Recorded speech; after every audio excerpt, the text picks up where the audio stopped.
નમસ્કાર દર્શક મિત્રો, આપ જોઈ રહ્યા છો શિનોર સમાચાર। ડભોઈથી બોડેલી જવાના રોડ ઉપર આવેલ તરસના ચોકડી નજીક મોટરસાયકલ ડિવાઈડર સાથે અથડાતા સિક્યુરિટી ગાર્ડનું ઘટના સ્થળે મોત નીપજ્યું।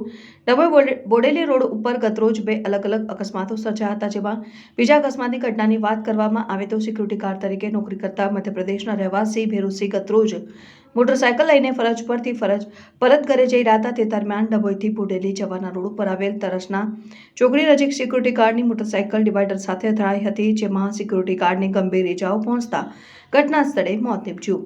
જે અંગેની જાણ ડભોઈ પોલીસને થતાં તેઓ તાત્કાલિક ઘટના સ્થળે દોડી જઈ મૃતદેહને પીએમ અર્થે મોકલી આગળની વધુ તપાસ હાથ ધરી છે।